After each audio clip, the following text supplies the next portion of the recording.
Desligar o áudio. Bom dia, bom dia, bom dia a todo mundo.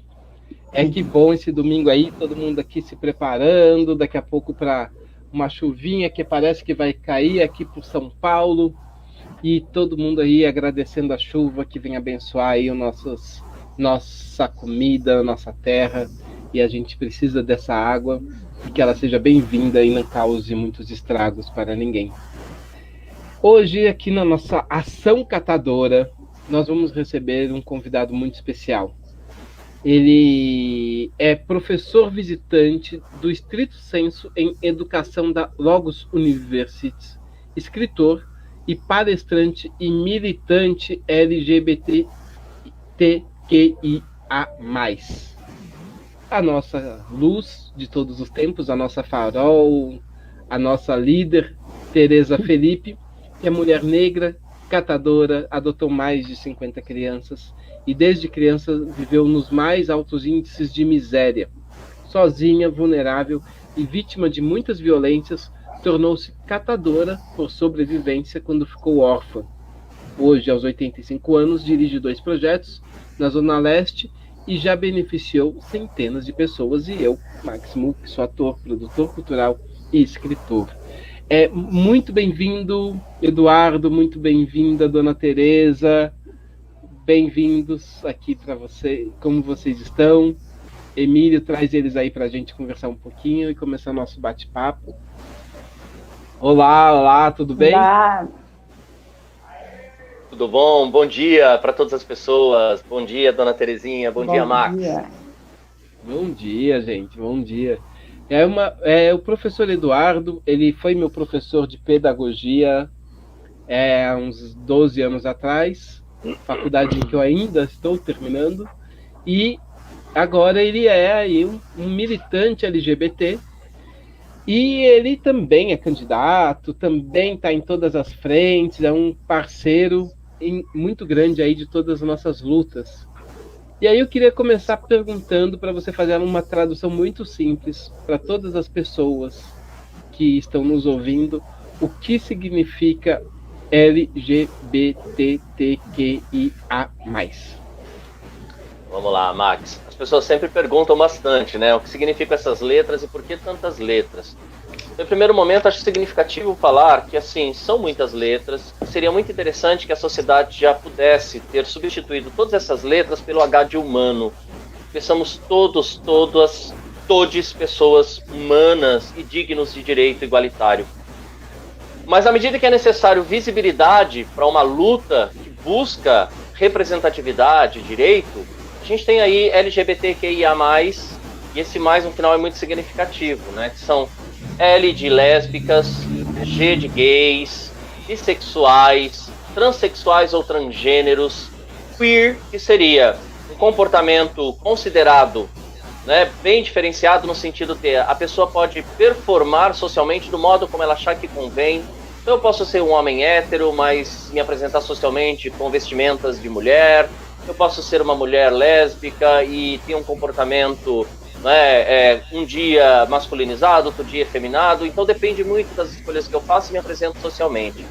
O intersex, que na verdade era o que no passado era chamado de hermafrodita, e hoje é intersex, porque a pessoa tem direito de viver e existir de forma intersex. O A, que é o assexual, né, as pessoas que não querem a prática do sexo, enfim. E o mais são os pansexuais, enfim, toda a diversidade possível em nível de comportamento em relação à sua sexualidade. E lembrando que sexualidade não faz referência direta à prática do sexo, mas sexualidade é desejo, é envolvimento, é afetividade e de identidade de gênero.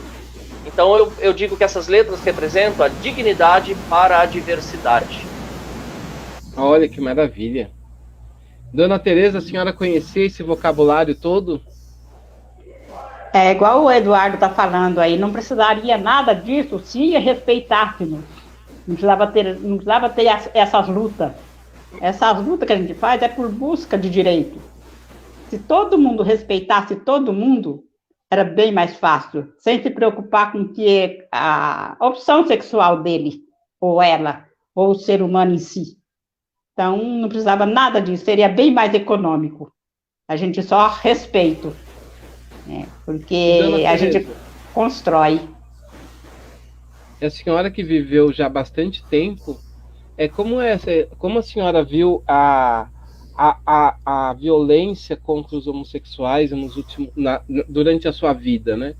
Como que a senhora lidou com isso na rua? Como que era essa vivência que a senhora teve? Existia isso já lá atrás? Era mais, era menos? Como que era? Já existia sim, mas na rua a gente respeita-se muito mais. Foi bem mais gritante quando a gente começou a participar dos movimentos. Os movimentos populares, como eu gosto de observar as coisas, eu ficava para cuidar do terceiro, da terceira classe. Então, primeiro tinha o banheiro dos homens, tem os homens, pode usar a qualquer hora. Tem das mulheres, pode usar a qualquer hora. E os homossexuais, esse pessoal, vai usar que hora? Pai, não deixa que eu faça esse horário e eu cuido. Então, isso no movimento, foi no movimento, pelo menos dos catadores mesmo, eu só ia mesmo nos eventos para ver que eu quase não apareço, não gosto de aparecer. E eu sempre ficava com esse grupo de pessoas que eles não... Então, pode deixar esse grupo comigo, que desse grupo eu cuido. Então, por isso que eu falei, a falta de respeito, a falta de ser humano. Então, entra um banheiro, está lá escrito, banheiro das mulheres. Só pode entrar as mulheres. Tá banheiro dos homens, só pode entrar os homens. Bom, esse banheiro das mulheres vai ser liberado a partir de tal hora, vai entrar todo mundo. Então, esse banheiro seria liberado a partir da meia-noite, 1 hora, que todo mundo já teria usado. Porque nos nossos grupos populares, sempre tem todo mundo, né? E a falta de respeito eu via aí. Porque eu ficava com o último período, que aí eu ia ter que liberar os banheiros para esse pessoal. Não, é. Agora, na rua, não. Na rua a gente se integra, na rua a gente conversa sobre tudo. Não tem nada mesmo, né? Não tem nada organizado, a gente organiza todo dia, toda hora, em todo instante. Nossa, Max, então as pessoas não tinham direito... Oi, pode falar, professor Eduardo. Se você me permite, olha, a fala da dona Terezinha me emocionou, inclusive, né? Porque, olha, até hoje, a questão do banheiro é motivo de discussão, inclusive dentro do espaço escolar. Dentro do grupo LGBTQIA+, as pessoas que mais sofrem violência física e simbólica são as mulheres transexuais. São pessoas que nasceram homens, dona Terezinha e Max, e no decorrer da vida se sentiram e se descobriram mulheres.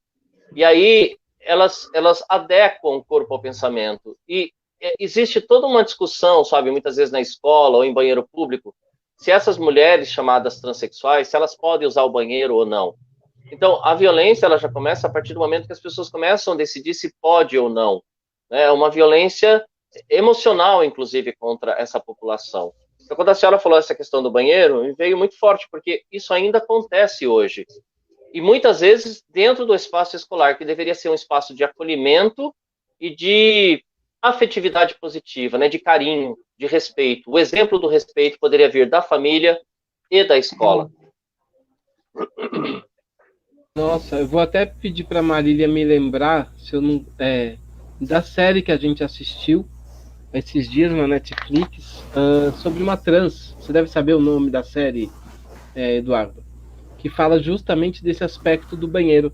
E como isso é normativo, né? É incrível, porque nas nossas casas é tão engraçado. Por que no espaço privado, normalmente na nossa casa a gente só tem um banheiro e usa todo mundo, homem, mulher, né? E quem estiver na sua casa. E quando chega num outro espaço, não social, essa coisa pega tanto, né? Por que as pessoas têm essa agressividade a quem não tá nem aí para você, né? Ou seja, você quer agredir alguém, mas esse alguém nem sabe que você existe. Não tem nem, é indiferente.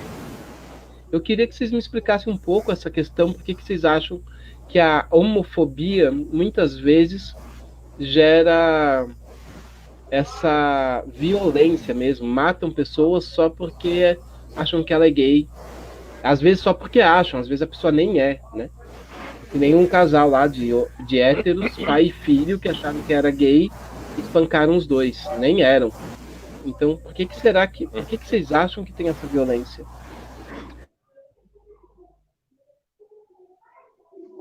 Fala aí, professor, eu estou ouvindo. Quero ouvir. Quer que eu fale primeiro, dona Terezinha? Quero Então, que você fale olha, primeiro. Max e dona Terezinha, sabe, essa agressão que houve entre pai e filho, que estavam abraçados, se eu não me engano, foi num rodeio anos atrás, tem a ver também com a homossexualidade, né? Porque, olha só, embora ali fosse uma relação de pai e filho, a afetividade mostrada era entre dois homens. E dentro dessa concepção machista de sociedade, homem não deve ter uma relação afetiva, né? E aí vem a brutalidade, inclusive, contra a mulher, autorização tantas de violência contra a mulher, e nunca com outro homem. Seja na relação de paternidade, seja na relação afetiva amorosa, no sentido de sexualidade e casamento, por exemplo, de união afetiva, como disse Papa Francisco. Então, a agressão a essas duas pessoas que estavam abraçadas, embora fosse pai e filho, também se vincula à história de ódio em relação à diversidade sexual e de identidade de gênero. Por quê? Dois homens abraçados, ainda que as pessoas soubessem que era pai e filho, talvez provocasse um estranhamento, porque a sociedade está desacostumada a entender que existem pais que são tão afetivos quanto as mães, e que os pais, os homens, precisam ser educados pelas famílias, pela escola, pela sociedade em si, pela mídia, como pessoas que estabelecem relações significativas com o ser humano, né? O pai não vai amamentar a partir do seio, mas ele amamenta com a mamadeira, ele pega no colo, ele deve também abraçar, ele deve brincar, ele deve levar para passear, ele deve beijar no rosto, na testa, na mão, no corpo inteiro. Porque essa relação deveria ser ensinada tão magnífica quanto a relação da mãe com seus filhos. Então, também existe violência de mãe contra filho, mas isso não é tão relatado, isso não é tão evidente. Então, é preciso pensar nessas possibilidades. E ainda há, assim, né, o ódio contra os homossexuais, só para entender, também não é contra o homem, mas é contra a mulher. O ódio contra a mulher é histórico. Por quê? Quando se fala de homossexualidade, existe o imaginário de que esse homem se desloca para o espaço do feminino. Então ele não assume a sua postura máscula, ele não assume perante a sociedade aquilo que o patriarcado quer. Então, na verdade, toda agressão contra um homossexual também é uma agressão contra a mulher, no sentido de, olha lá, é a bichinha, é a gayzinha, é a mulherzinha, é o viadinho, que escolheu, dentro dessa representação social enganosa, né, se deslocar do universo do masculino, que é historicamente privilegiado, para o universo do feminino. Então, a não aceitação tem muito a ver com ódio em relação às mulheres.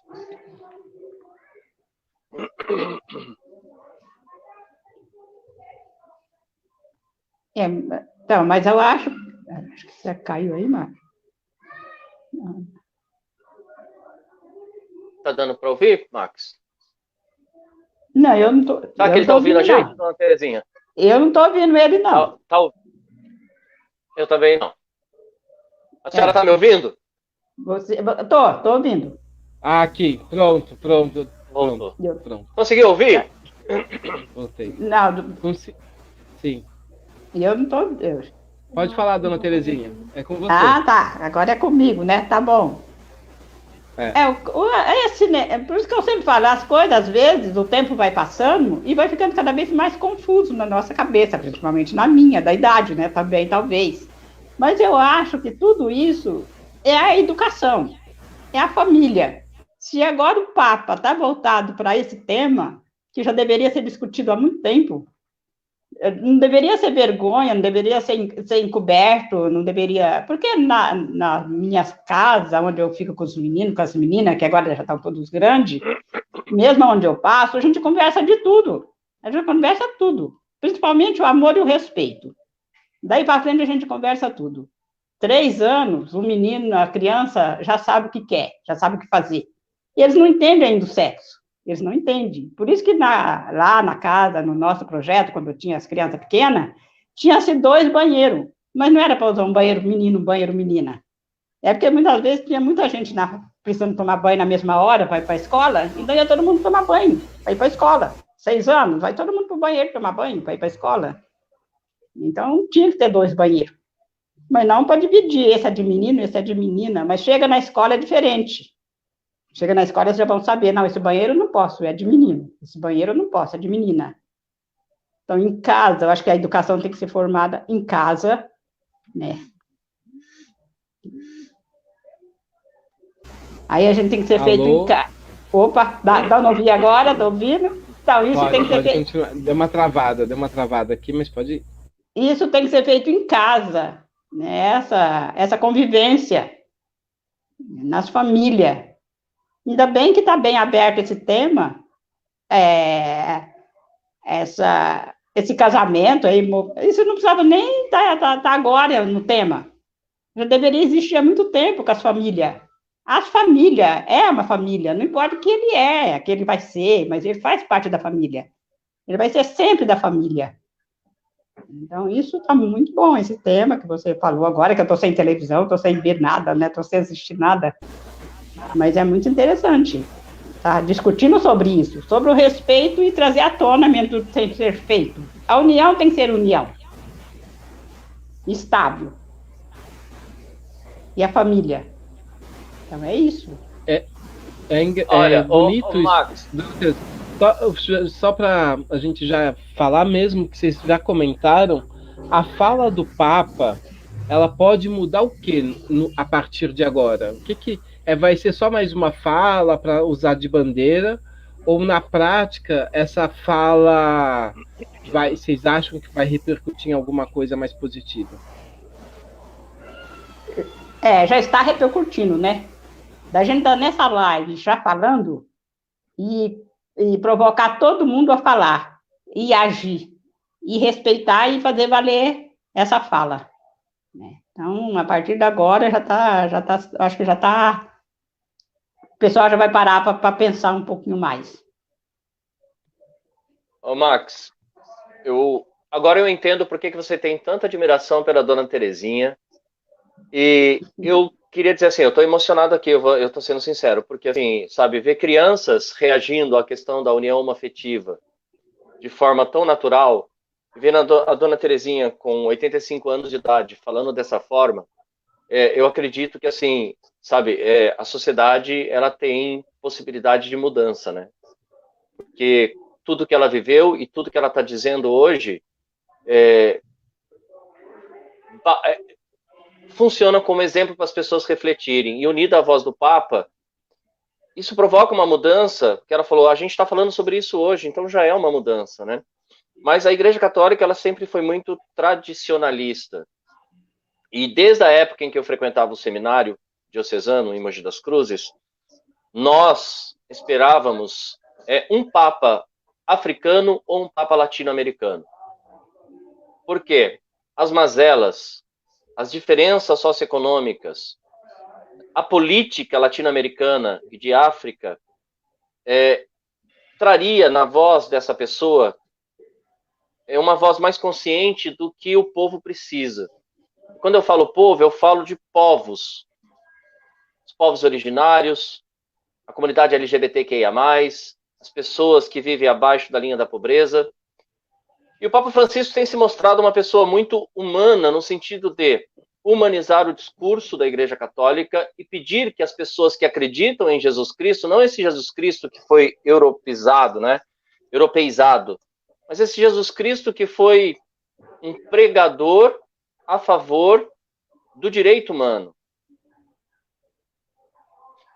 Então, quando ele diz que as pessoas homossexuais têm direito de estar em uma família, elas são filhas de Deus e têm direito a uma família, ninguém deverá ser descartado ou ser infeliz por isso. O que precisamos é criar uma lei de união civil. Dessa forma, eles são legalmente contemplados. E o Papa Francisco diz que defende isso. Ele diz para as pessoas que são católicas, não é só tolerar e respeitar. Amar é muito mais do que isso. Amar é reconhecer. Reconhecer o outro como semelhante, apesar das diferenças. Então, as pessoas que são muito tradicionais em seus pensamentos, quando o Papa diz isso, ele está dizendo, não, ser homossexual não é pecado. Ser homossexual não é feio. Ser homossexual não está condenado ao inferno. ser homossexual é ser filho de Deus, dentro daquilo que o cristianismo propõe, porque no candomblé, na Umbanda, nunca houve condenação à homossexualidade. Né? Mas a Igreja Católica, o cristianismo, sim. E aí ele propõe o acolhimento.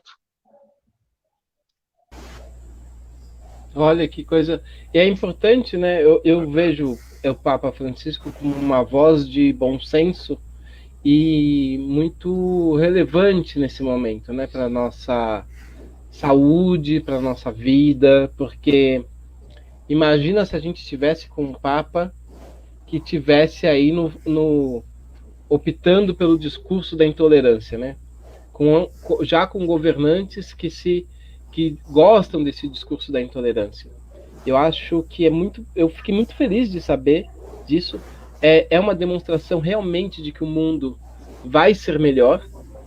Para mim, eu acredito muito que é uma fala que coloca uma maioria ocidental dentro de uma consciência. Olha, as pessoas têm direito à união estável sem julgamento, né?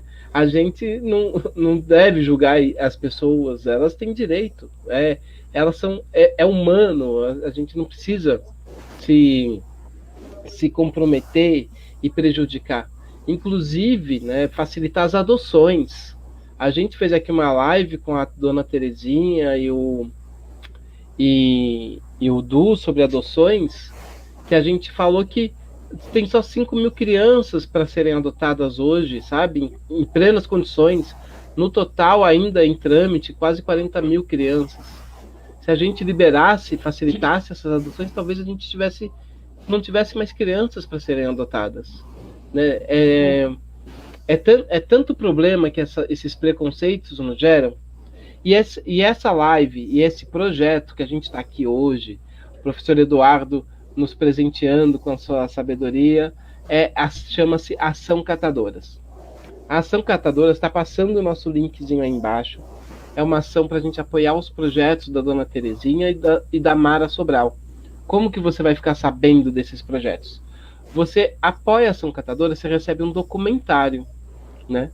Recebendo esse documentário, você vai conhecer um pouco mais a vida delas. E a gente pede para divulgar o site, contribuir. Tem contribuições a partir de R$10. Você pode ir pelo PagSeguro, pelo PayPal, boleto. E a gente está procurando mais meios aí de você conseguir fazer colaborações. Essas colaborações vão conseguir montar e estruturar projetos que ajudam muitas pessoas, né? Não é simplesmente para a dona Mara e para a dona Tereza. É para toda uma comunidade. A Mara tem uma cooperativa na Zona Sul, a dona Tereza tem uma casa onde ela recebe várias pessoas. A gente falou muito disso na live anterior com a dona Tereza, das pessoas que ela recebe nessa casa. E eu tenho mais um pedido. A dona Tereza, atualmente, ela pode até falar, né, dona Tereza? Ela está num espaço isolado, diferente dessas casas, por conta do isolamento social, da idade dela. E nessa casa ela está sem TV e sem um computador para fazer as lives. Então a Marília foi com o computador até lá, para a dona Tereza hoje estar na live. Conta um pouquinho, dona Tereza, e isso é um pedido para, se alguém tiver uma televisão, tiver um laptop, um computador com câmera que possa doar, a gente está aceitando. Então, vamos lá. É porque tudo acontece quando tem que acontecer, né? Nada é por acaso. Porque a gente veio para cá, eu vim para cá, eu estou em Santana do Parnaíba, viu, gente? Eu gosto que todo mundo saiba o meu endereço. Como o Alexandre, um dos meninos que me acompanha, fala: a senhora pode estar quieta, mas parada a senhora não vai ficar, que a gente vai te provocar sempre. Então, eu estou aqui em Santana do Parnaíba, estou com um projeto aqui com esses meninos políticos, para a gente estar fazendo um projeto bom aqui, e estou Tereza, né? Estou aqui em 2 cômodos, isolada, porque por respeito ao próximo mesmo, porque se eu for ocupar um leito, vai faltar para alguém, né? E se eu posso ficar isolada, por que não ficar? Se eu não preciso ir para a rua, para que ir? Então, eu estou isolada por isso. Então, que eu não tenho televisão, eu não tenho geladeira, melhor, eu não tenho nada. Só tenho o fogão, tenho a cama, mas estou isolada e estou bem. Né? Porque eu sabendo que todos estão bem, também eu vou ficar bem. Mas se eu tiver assim, a geladeira, que eu também não tenho, viu, Márcio? Nas outras casas tem, que eu saio e deixo tudo lá, eu não carrego nada, só carrego eu. Né? Onde está a casa de acolhida, lá tem. Mas aqui onde eu estou isolada, eu não tenho. Nem televisão, nem geladeira. E muito menos computador, né? Então, tudo isso aí vai poder ajudar. Mas tem o calor humano da comunidade. Todo mundo passa, vem me ver, pergunta como eu estou. Né? Isso aí é tranquilo. Tá bom, gente? Mas é isso aí, é um pedido. E conheça mais um pouco a nossa história, minha e da Mara, contribuindo aí com um documentário. Porque foi difícil eu querer publicar, viu, minha vida, que eu nunca quis, só por respeito ao Max mesmo, a Marília. Demorou, pergunta pro Max como foi difícil. Só concordei, que falei, não, deixa eu concordar, né? Mas aí que eu não gosto de falar de mim, da minha vida, que eu acho que é uma vida comum, igual de todo mundo. Só tive a responsabilidade de educar essas crianças, né? Criar mesmo quem cria é Deus, e as mães, as genitoras não tiveram condição de ficar, então ficaram comigo. E hoje eu estou na 4ª geração. E outra coisa, viu, gente, falando aí já voltando à nossa conversa, eu tenho 3 rapazes que nasceram meninos, né? Um deles é homossexual, aí ele disse, vó, eu nunca vou ter filhos. Eu falei, mas você é meu neto, e daí? Não importa. Tem o outro, Luiz Henrique, que vai ser padre. Está estudando, vai para o seminário, agora em fevereiro, vai ser padre. E tem outro lá em Goiás, que é pastor. Mas falam comigo todo dia. Falei, vocês quando nasceram, mas eu continuo sendo a avó de vocês, estou aqui. Porque muitas vezes eu tenho que deixar os meninos com as vó materna, paterna, alguém me ajuda a cuidar aí, né? Aí eu saí deixando os meninos. Então, tem essas 3 pessoas aí, que quando nasceram eu fui visitar, e eram meninos. E para mim são meninos. É eles. É a vida deles que importa. Então, o que é um homossexual hoje, a primeira coisa que ele falou foi comigo. Foi, vó, tá acontecendo isso. Vai, que aconteça, que seja bem-vindo. Bora falar para todo mundo. Bora falar para a família inteira. A senhora fala, vó, eu vou falar para a família inteira. E o outro também que resolveu ser padre. Aí o Luiz Henrique, o Marcos até conhece. Aí ele teve uma crise. Mas ele teve uma crise, ficou nervoso, teve que tomar remédio controlado. Falei, não, você que não está querendo falar para todo mundo o que você quer ser. Você abre essa boca logo e fala o que você quer ser padre, simples assim. Rápido, tem que falar, tem que conversar, tem que se assumir. É isso. E, nossa, dona Tereza, que maravilha, né? Eu acho que aprender essa naturalidade de viver é uma coisa que é de uma grandeza imensa. Eduardo, você assistiu já o documentário? Você já entrou no nosso site? Teve tempinho para ver ou ainda não? Não assisti ainda, Max. Mas tenha certeza que eu farei isso. Não tenha dúvidas. Eu quero se você me permite... Fala, por favor. Pode falar. Não, e se você me permite, eu queria falar muito para as pessoas que estão acompanhando, e a dona Terezinha, sabe, o que eu fui aprendendo com a vida, né? Família é qualidade de relação. Então, quando a gente estabelece essa qualidade de relação, de acolhimento, de entendimento, de amorosidade, isso é família. E você falou sobre a adoção, Max. Eu e o meu companheiro, nós estamos habilitados para adoção. A gente só está aguardando a chegada aí. Então, eu costumo dizer, nós 2 estamos grávidos, esperando, né, o nascer do nosso filho. Porque filho nasce quando chega. Se vai chegar de forma biológica, por meio do parto, ou por meio da adoção, ele nasce quando chega. É isso aí.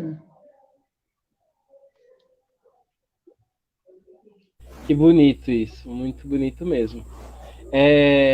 Tô até arrepiado aqui de tantas coisas boas. Agora, eu tô querendo, ainda, eu acho que esse é o tema esse nosso tema da homoafetividade, ele é tão amplo, né, que a gente podia fazer umas 15 lives sobre ele.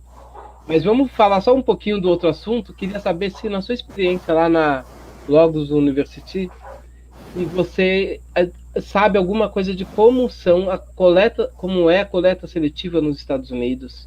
Se você já teve um pouco, contato com a arte e a reciclagem, com os coletores, os catadores, através lá nos Estados Unidos?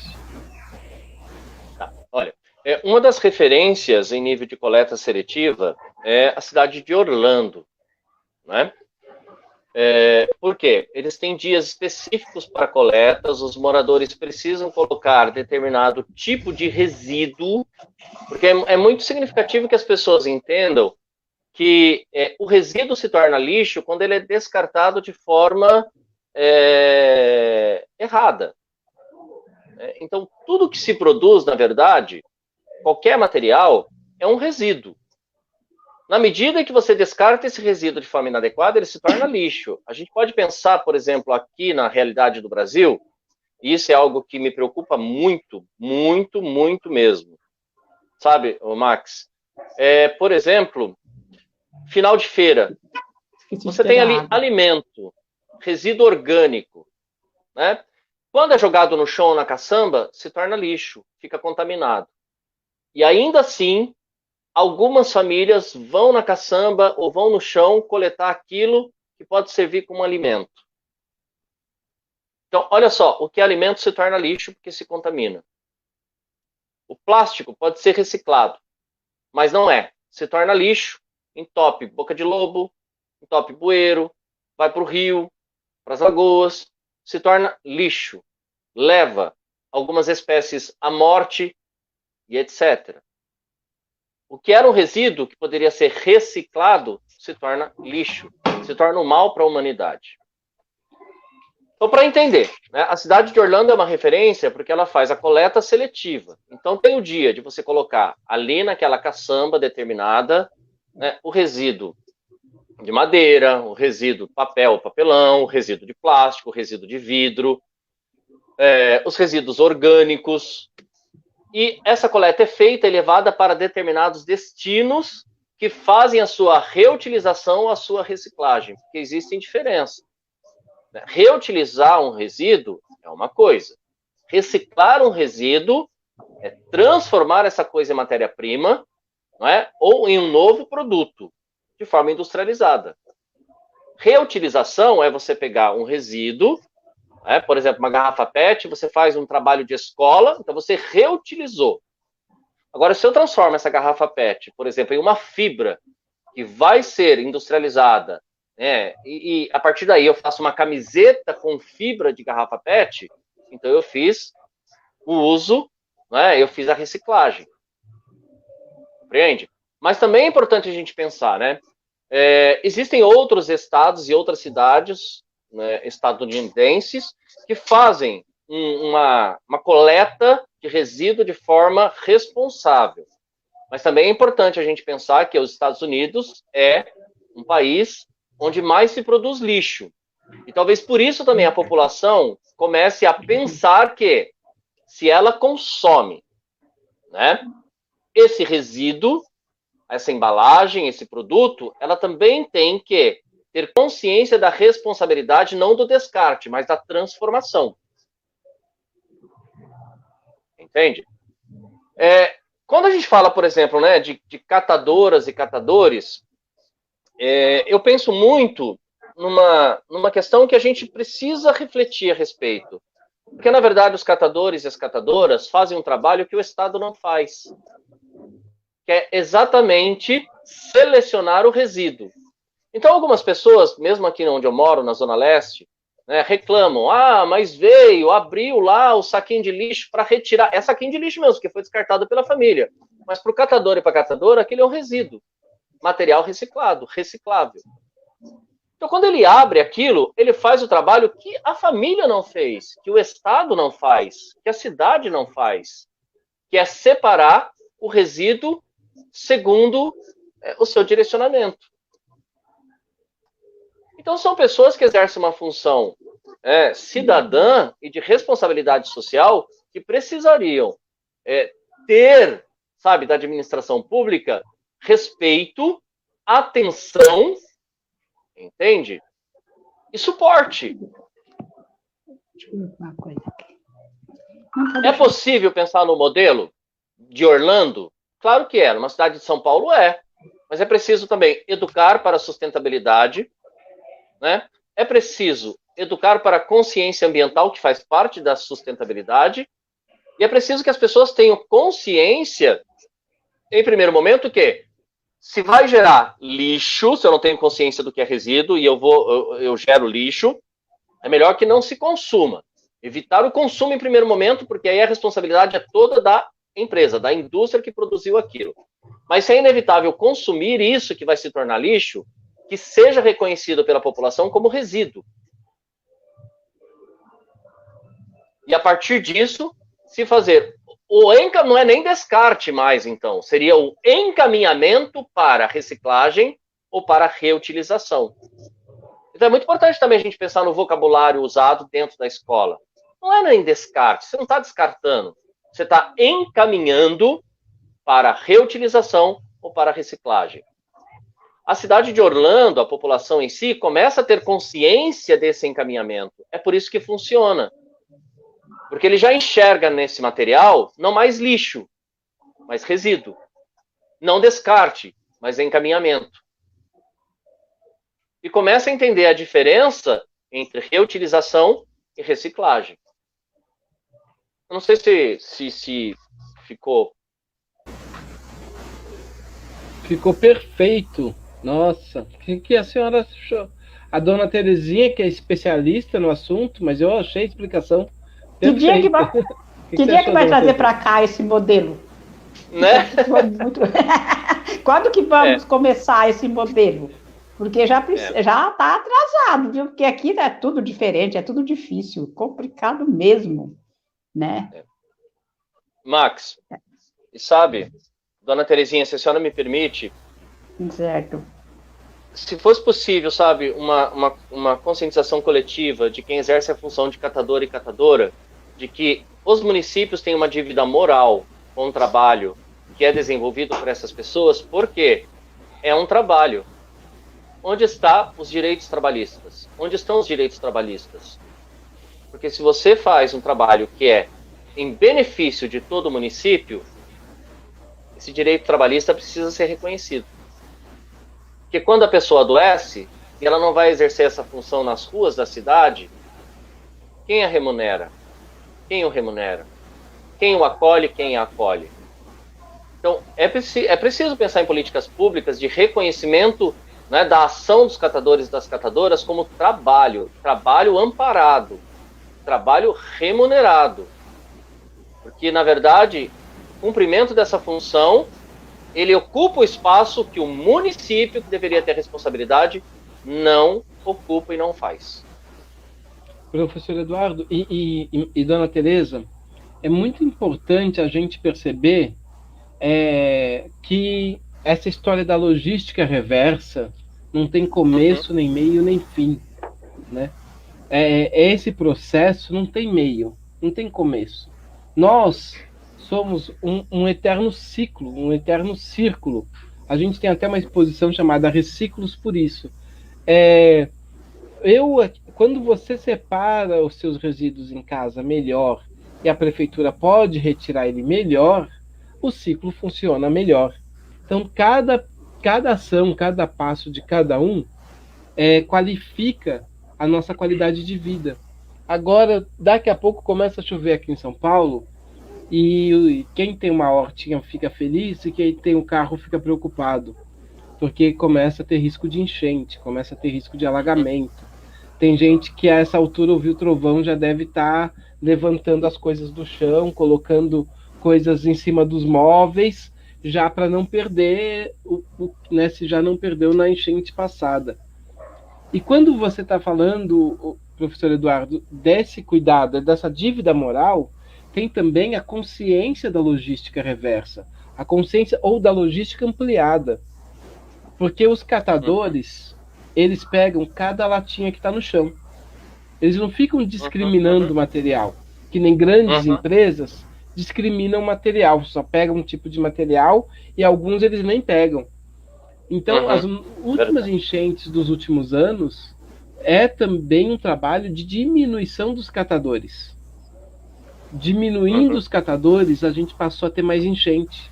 Quando você tentou criar megacentrais, tentou criar grandes lugares para processar um material que não era mais aquele artesanal, ou aquele que o catador vai pegando aos poucos, a cidade começa a piorar. Então, quando você investe nessa coleta, que é uma tecnologia que a gente já desenvolveu, a gente se previne saneamento básico, epidemias, diminui a criação de pequenos lixões nos bairros. Então, antigamente era muito mais comum você ver um terreno virar um lixão, né? Era muito mais comum você passar num bairro, principalmente na Zona Leste, eu lembro bem, a cada comunidade tinha uns 2, 3 terrenos baldios, que era um tremendo lixão. Então, os catadores foram diminuindo, criando um benefício social, ambiental muito grande, né? Remunerar bem e reconhecer essa profissão é uma questão vital, para a sociedade, para a cidade, né? Eu concordo.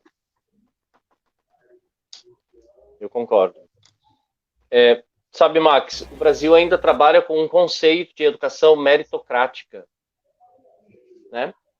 Eu estava falando com o reitor da universidade na qual eu trabalho, o professor Gabriel Lopes, e nesse sentido a gente pode falar um pouco sobre a universidade livre que se desenvolve nos estados dos Estados Unidos.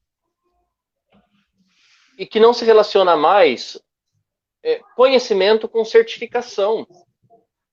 Aqui a gente tem etapas a serem cumpridas, e é muito difícil para a cultura do brasileiro, nesse momento, entender que o saber fazer não passa, muitas vezes, pela necessidade de um diploma ou de um certificado para ser pendurado na parede. Mesmo porque titulação não garante sabedoria. Titulação, às vezes, garante conhecimento técnico, mas a vida também garante conhecimento técnico, né? Então, a titulação, ela certifica. Agora, não significa que uma pessoa com titulação ou sem titulação tem menos ou mais sabedoria.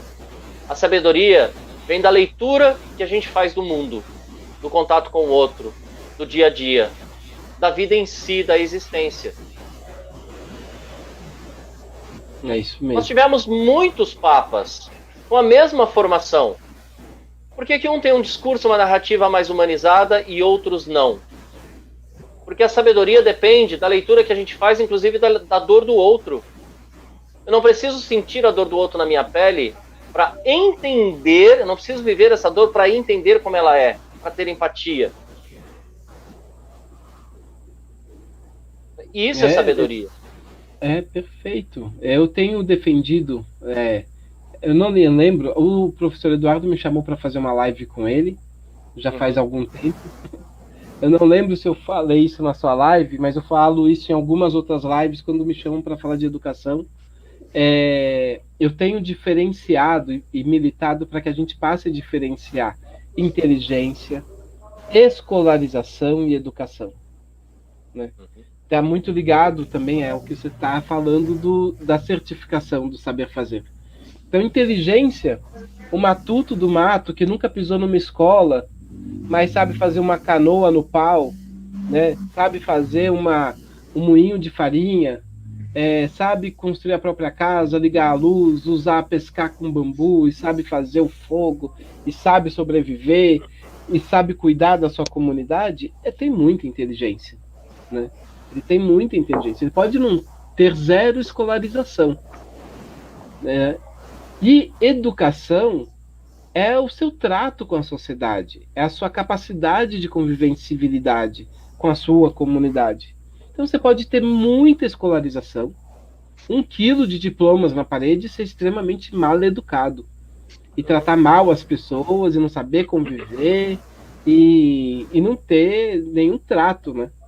Até achar, e ser tão pouco inteligente, que acha que o fato de ter muito diploma na parede te dá direito de ser mal educado com quem tem menos diploma. Sim. O que é um sinal de pouca inteligência. Então, a gente precisa realmente repensar políticas públicas a partir disso, né? e qualificar melhor as pessoas e dar oportunidade para quem já faz, porque essa privatização que está acontecendo no sistema também é uma política de branqueamento.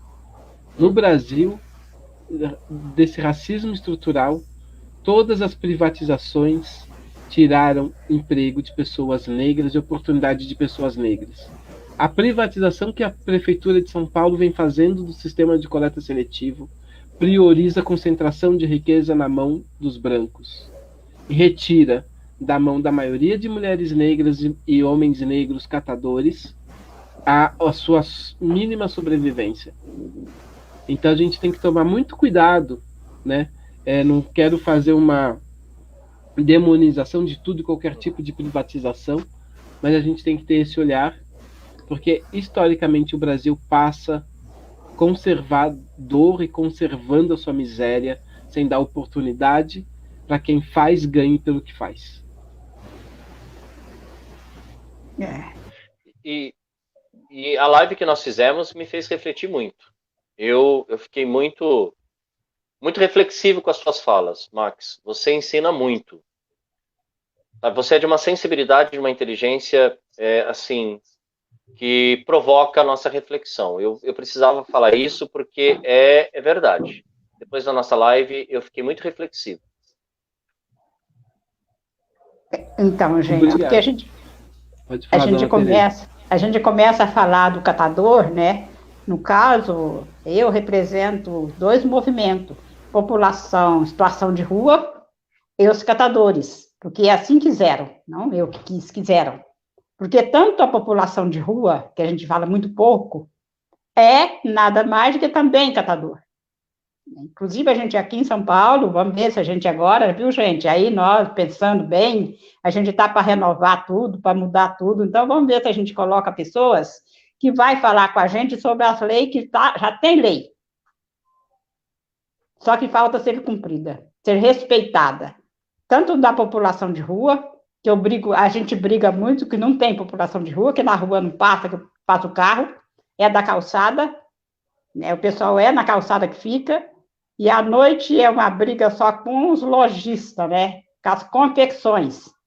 Porque quando fecha as confecções, as lojas, as fábricas, aqueles sacos pretos de retalho vai tudo para a calçada. Então, quem tem mais direito? A calçada? Será que somos nós, o povo de situação de rua? Ou são o pessoal das lojas que está tirando aqueles restos de tecido, que ninguém fala do tecido, da reciclagem de tecido, porque só é colocada na noite.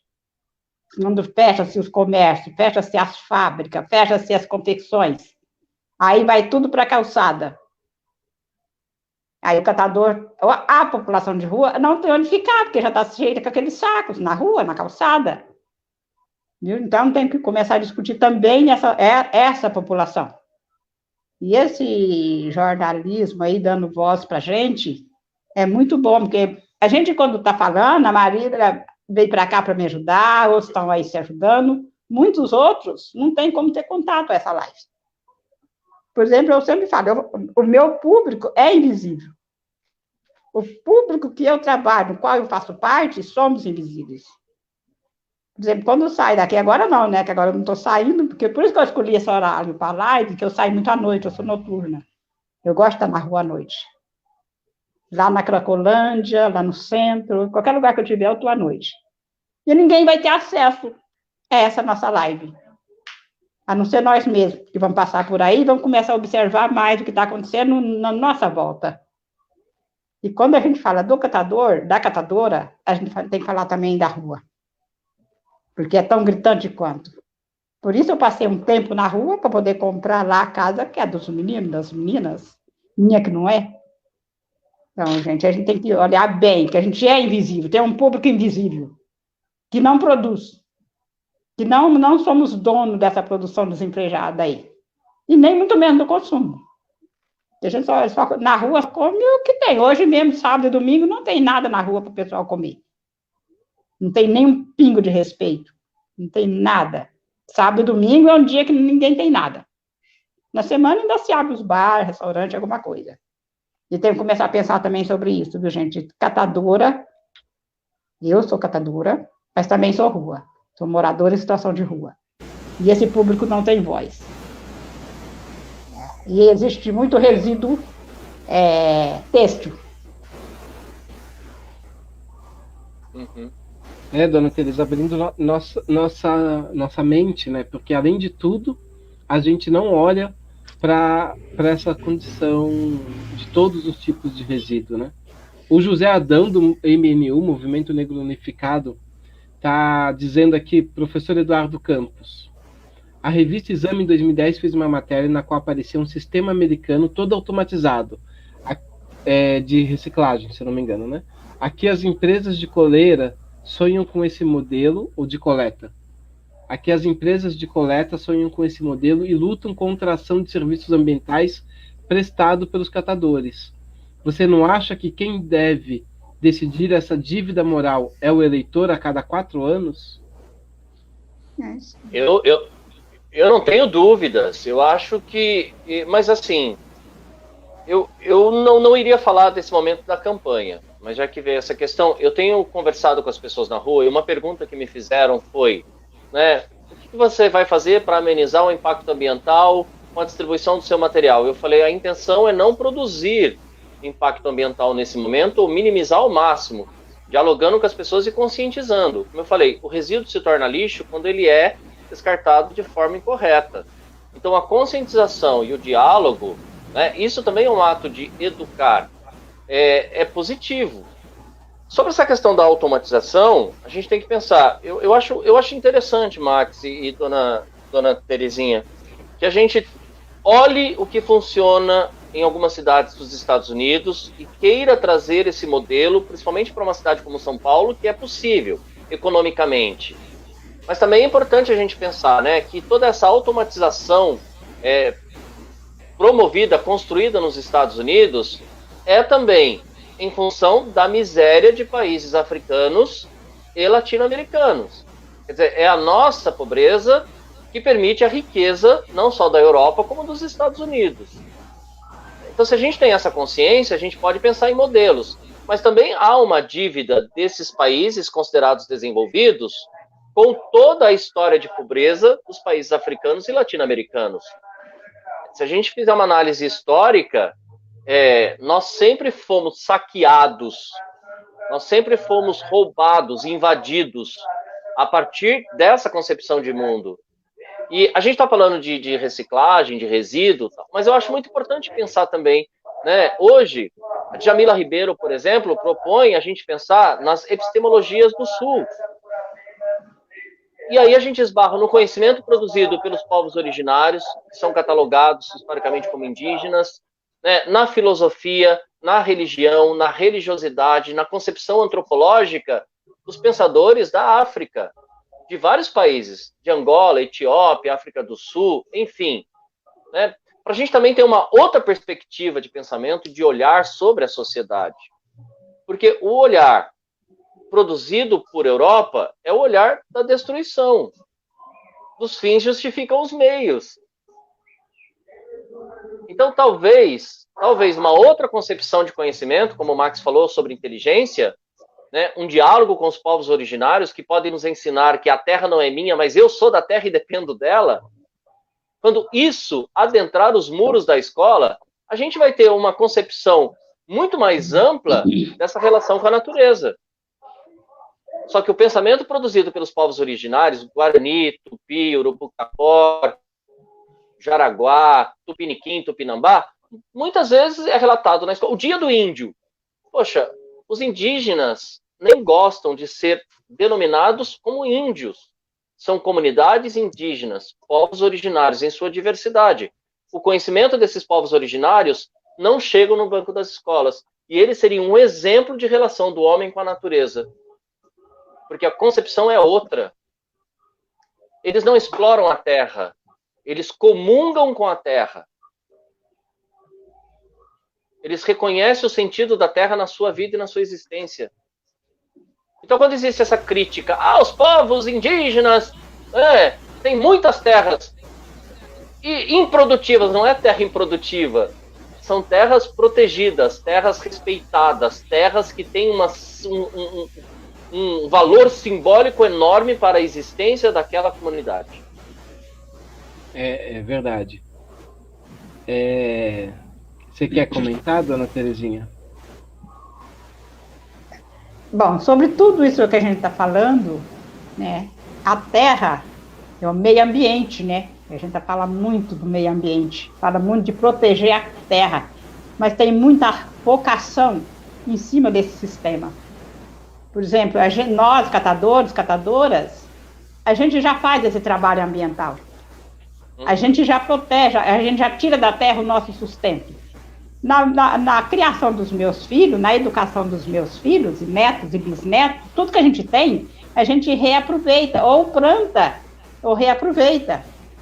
A gente não tem a ideia de destruir. Tanto é que lá na nossa casa, lá no Itaim Paulista, 50 metros de frente, é o único lugar que não tem calçada. O único lugar que não tem asfalto no quintal. Porque a terra, eu sempre falo para os meus, a terra é igual a pessoa, ela precisa respirar. Vai pôr em cima da gente um casaco pesado dia de calor. Como é que a gente respira? A terra é a mesma coisa, não é de ninguém, é para ser respeitada. Outro dia eu estava aqui, veio um pessoal aqui perguntando, não, mas essa terra é minha. E eu aqui moro de aluguel, né? As terras estão lá, mas eu aqui preciso estar nessa casinha de aluguel. Eu falei, não, essa terra também é minha. Mas você comprou? Eu falei, não comprei. Mas por que é sua? Porque eu sou filha do dono. Quem deixou essa terra aqui para você, para mim, para todos, mudou-se para bem alto. Foi Deus que passou por aqui e deixou tudo aqui, para a gente cuidar, zelar e proteger. E não pôr nem um casaco pesado, não pôr nada pesado em cima dela, que ela também vai sofrer, e a gente vai sofrer junto. Então, eu acho que o meio ambiente, a educação ambiental tem que estar nas escolas, não só os povos originais, mas para toda a humanidade, né? Para todo mundo. Deixar um pouco mais a terra descoberta, não cobrir com tanto asfalto, deixar mais respirar. Eu acho que é bem assim. Olha, nossa. Tá sendo iluminador, assim, né? Tá iluminando esse nosso contato com a natureza, essa visão de vocês, assim, tá fazendo... Não sei para quem tá aí nos assistindo, mas tá me fazendo um bem ouvir vocês, que eu tô, assim, emocionado. As pessoas estão gostando bastante. Eu quero me contradizer aqui, quero quebrar um acordo que eu fiz com o professor Eduardo, porque eu agendei todas as nossas lives em maio, né, até novembro. Então conversei com um monte de gente bacana, um monte de gente. Então lá em maio desse ano, no meio, maio, abril, acho, no meio da coisa da pandemia, eu fiz todas as escalações para os convidados da live. E aí o professor Eduardo é candidato a vereador pela rede, e a gente combinou que não ia falar disso aqui, que não ia ser campanha e tal. E realmente não é campanha, o tema não é a campanha, mas todo mundo aí que está assistindo fique sabendo que ele é candidato a vereador, é uma ótima opção. Quem está vendo pode tirar suas próprias conclusões. Só para dar esse contexto aí, fique à vontade, tá, Eduardo, para depois até, inclusive, colocar o seu site aí, ou o seu Facebook, para as pessoas te conhecerem. É um direito democrático, uma ótima oportunidade a gente ter esse acesso aí a bons candidatos. Nós temos aqui na nossa cultura brasileira, eu costumo dizer também que nós somos, que eu falo portupi-orubá, não falo português. Eu fiz uma peça, eu trouxe um grupo de Portugal uma vez no Teatro Sérgio Cardoso, com a parceira Creuza Borges, que lotou o teatro. Só que as pessoas não entenderam uma palavra do que o grupo de atores portugueses diziam. Um monte de gente saiu do espetáculo porque não entendiam o que os portugueses estavam falando. É uma relação, muitas vezes, que o português nos entende, mas muitas vezes nós não entendemos o português de Portugal, né? Dada a nossa influência linguística, Tupi, Guarani e Iorubá. E é muito interessante a gente pensar quantos valores que a gente não observa do Tupi. E que quando se diz que uma terra é improdutiva, olha só como existe um jogo de palavras um pouco maluco. Quando a terra é improdutiva e eles não querem fazer nada com ela, eles dizem que é propriedade privada. E o dono que se importe. Quando a terra é produtiva, mas não é lucrativa, para o interesse de algum produtor privado, aí ele diz que essa terra é improdutiva. E não diz que é propriedade natural dessas pessoas, porque elas não têm um cartório, às vezes, dado pelo rei, um carimbo do rei, determinando que aquele pedaço de terra é deles.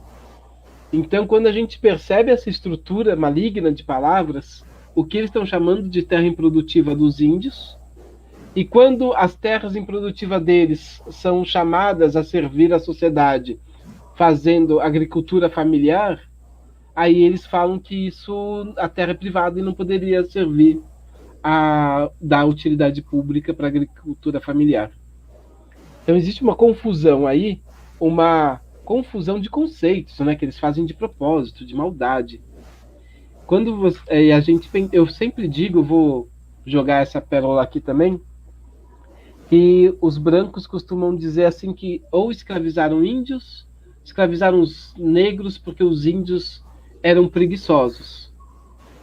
Aí eu respondo, não, o branco escravizou porque ele é mau, porque ele é preguiçoso e vagabundo. Porque não tem só duas opções, escravizar um ou escravizar outro. Ele tinha a opção de trabalhar. Ele podia falar, você tem terra aí para plantar um abacate? Deixa eu pegar minha enxada, posso plantar lá? O índio ia deixar ele plantar. Se ele falasse, então eu posso construir aqui a minha hortinha nesse canto, podia conviver e até pegar o pau-brasil sem ter que escravizar ninguém. Podia ele mesmo trabalhar, pôr a mão na massa, na terra, plantar, tirar o fruto, levar, trocar, mas não era necessário. A escravização de alguém para fazer algum serviço é uma ideia pré-concebida de maldade. Né? Não é uma ideia pré-concebida de ou isso ou aquilo. Não existe só essas duas opções. Então, a gente precisa entender algumas visões muito delicadas, sutis, que eles defendem para a gente, até no nosso processo de escolarização, que a gente aprende isso, que não escravizou o índio. Eu aprendi isso na escola, que não escravizaram os índios porque eles eram preguiçosos e os negros eram mais fortes, né? Mas eu tenho que me interromper aqui, que o mestre Dinho está aqui falando com a gente um pouquinho, e o Dinho Nascimento fala aqui, passei por aqui por acaso e estou achando o assunto muito oportuno. Aqui no Morro do Querosene, a gente está ativo em ações de meio ambiente. Aliás, acho que é ambiente todo, porque vamos jogar o tal do lixo onde? Eu tenho um instrumento musical em casa que foi material, lixo, que catei nas ruas e reciclei. Eu utilizei. Transformei em instrumentos de uso prático. Abraço a todos. E Dinho Nascimento, muito bem-vindo à nossa live. Nosso mestre, quem não conhece, é o maestro da Orquestra de Berimbau, é um dos nossos pilares aí também da cultura afro-brasileira em São Paulo. E está sempre estava, né, quando não tinha isolamento, fazendo grandes e bons eventos no Morro do Querosene. Essa ideia de fazer os materiais, Dona Tereza, a senhora já trabalhou com de fazer coleta seletiva para materiais musicais? Olha, Márcio, a vida da gente é sempre coletando, e reaproveitando, e reutilizando, e reinventando. As crianças, principalmente, precisavam de um instrumento. As crianças precisavam de brincar com lata, com plástico, e faziam, sim, os seus instrumentos. Inclusive para o carnaval, lá em Poá, a gente tem lá em Poá tem a escola de carnaval. A gente faz sim, viu? A gente leva a vida na brincadeira, e música é brincar, e reciclar também para criança, tem que ter um aprendizado, uma educação. Mas a gente está sempre reaproveitando. Por isso nós já temos o nosso projeto aí do rebrincar, do reaproveitar, do reutilizar. Isso a gente faz sim, a gente não para de fazer. Professor Eduardo, a arte e o professor Eduardo, ele é um professor de educação e arte e ele é um artista também. Então, a arte na reciclagem ou a reciclagem na arte, você pode dar um panorama como que essas duas linguagens, essas duas estão coexistindo hoje em dia? Claro. Olha, na verdade, a gente pode pensar, né, que já existe uma corrente de artistas que são denominados ecoartistas, né? E a ecoarte, ela procura, por exemplo, fazer reutilização de materiais para que isso seja aplicado em texturas diferentes. Então, assim, tampinha de garrafa pode se tornar uma textura, né? E isso pode construir na base, porque toda construção de arte, a sua construção simbólica, tem um suporte, uma base. Então, imagina que tem artistas que já transformaram plástico, aquilo que se transformaria em lixo, em textura a ser aplicada em determinado suporte. Também existem os artistas que procuram chamar a atenção da população para uma reflexão sobre o que tem acontecido, né? Com os rios, com os lagos, com as fontes naturais para a nossa sobrevivência, e provocado a sensibilidade, a reflexão a partir de instalações. Por exemplo, né, a gente pode pensar quantas instalações já foram feitas usando como suporte o próprio rio Tietê, que as pessoas passavam e perguntavam, mas o que está acontecendo aí? Por que essa instalação está aí? Mas a arte tem esse fundamento de provocar a sensibilidade e provocar aquilo que a gente chama de poesia. O que é poesia? Quando eu faço uma instalação, eu estou construindo uma poesia concreta, porque poesia é todo sentimento subjetivo trazido de dentro para fora, quando eu me relaciono com algum artefato de arte. Pode ser um quadro, pode ser um poema, pode ser uma música, pode ser uma manifestação popular. Isso é poesia. Então, você pegar essa brutalidade do dia e transformar numa linguagem poética, cheia de poesia, é ressignificar o nosso dia a dia, é provocar a criticidade. Então, eu vou numa exposição de quadros, por exemplo, vamos lá, denominada óleo sobre tela, mas muito além do óleo sobre tela, eu tenho materiais sendo reutilizados nessa obra, eu posso parar e pensar, mas o que é isso? Por que disso? Às vezes dá vontade de tocar, porque aquela obra mexeu com seus sentidos.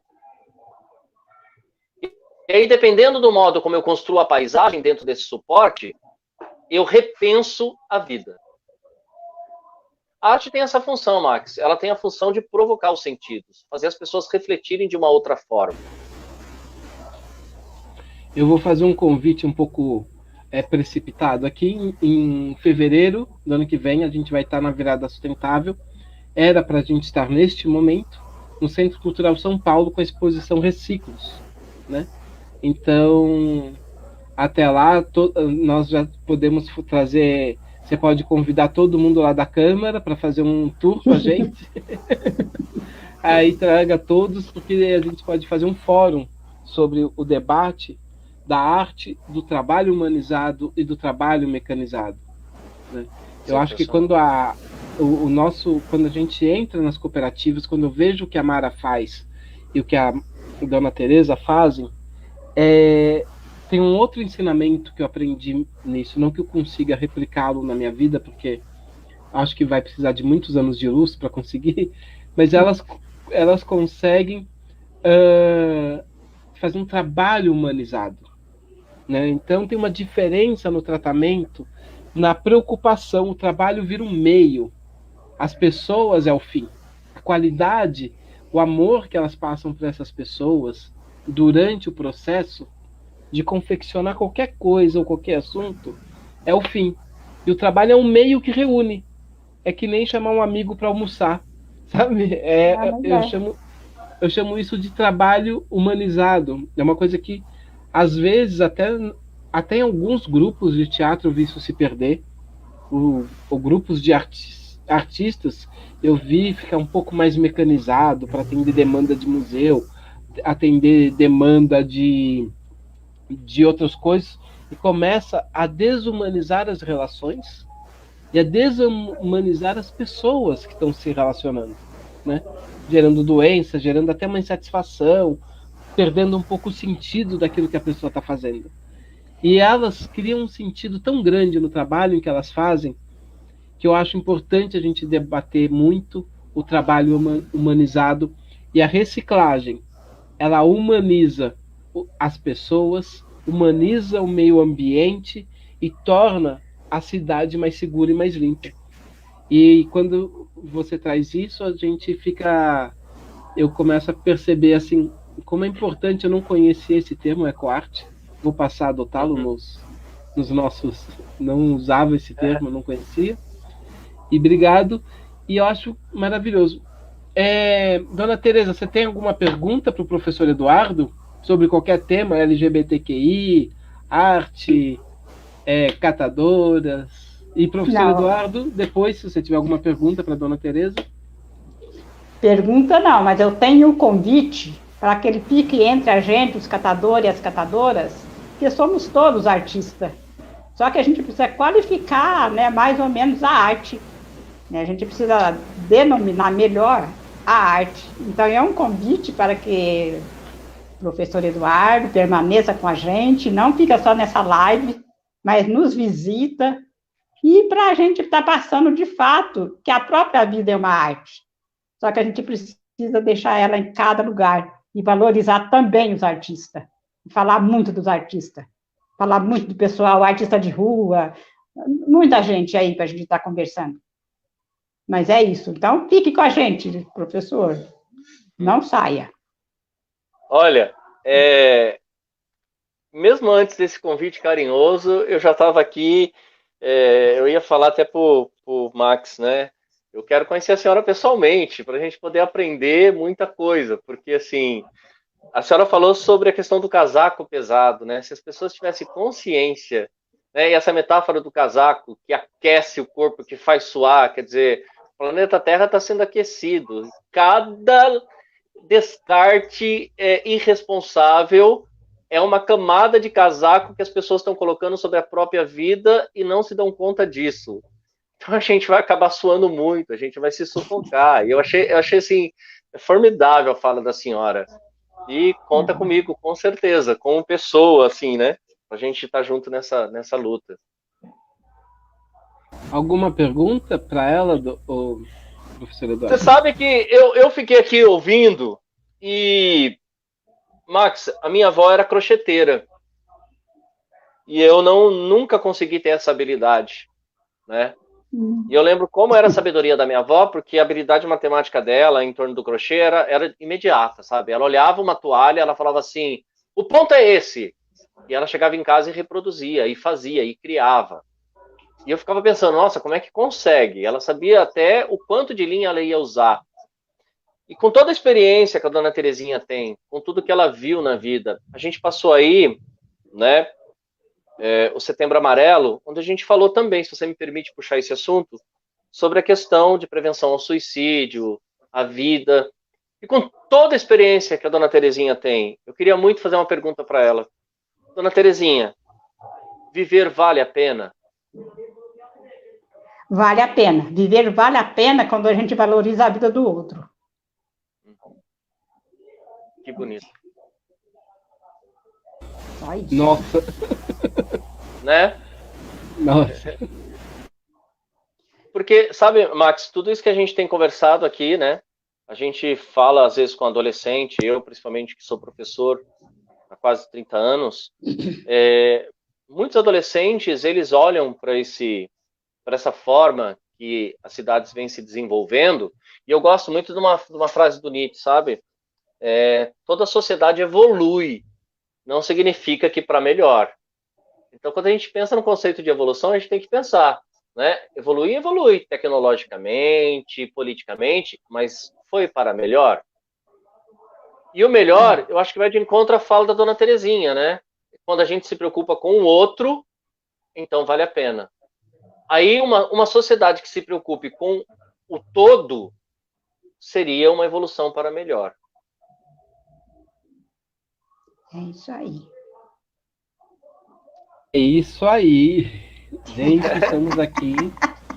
Considerações finais, já para a gente ir se despedindo nesse domingo maravilhoso. Eu quero agradecer todo mundo aqui que participou da live. A Dinho Nascimento, a Áurea, a Dora Magalhães, a Áurea, quem mais? O José Adão Oliveira, que é o nosso querido Adão, a Marta Costa, o Dinho Nascimento, a Marília, nossa guerreira aqui, ela está sempre apoiando, está aí do lado da Dona Terezinha. Eu gostaria que a Marília desse um oi, mas ela às vezes não quer ficar dando um oi pra gente. A Joana Prado Medeiros, um monte de gente aqui, nossa, bastante comentário aqui. Quero agradecer a todo mundo que veio participou da live, o Jorge Nascimento, a Ximena. E, gente, muito obrigado. A gente fez alguns pedidos hoje. Acessem o nosso site, contribuam. Contribuam com nossa proposta.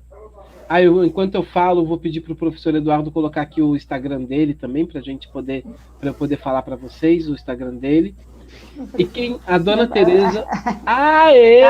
Viu? Tá aqui a Marília. Essa é a Marília, gente. Que tá bem longe daqui, tá lá do lado da Dona Terezinha ajudando ela. A Dona Terezinha tá precisando de geladeira, fogão, geladeira, televisão, um computador para fazer as lives, ou um tablet. Quem tiver disponibilidade aí, entre em contato com a gente pelas redes sociais, pelo Facebook Cinevozes. Nosso Facebook é o Cinevozes. A gente agradece aos jornalistas livres, Jornal Empoderado, ao Emílio, ao Anderson, a todas as pessoas aí que estão aí apoiando sempre a gente e colaborando. Vocês querem fazer uma consideração final? Muito obrigada e um bom domingo para a família brasileira e do mundo. Max, eu também quero agradecer muito essa oportunidade. Dona Terezinha, é um prazer conhecer a senhora, ainda que à distância. Quero conhecer pessoalmente. Foi um encontro muito, muito positivo, muito bom, muito cheio de energia positiva e de vida e de experiência. Obrigado por ensinar a gente nesse domingo. Obrigado. Só posso... gratidão. E, Max, obrigado por esse encontro. Imagina, eu que agradeço. Gente, sigam aí, procure o professor Eduardo Campos nas redes sociais, procure, sigam. Vale a pena no Instagram, no Facebook, onde ele estiver. E tchau. Bom domingo. Tchau, Marcos. Bom domingo. Beijo no coração. Até mais. Tá. Beijo.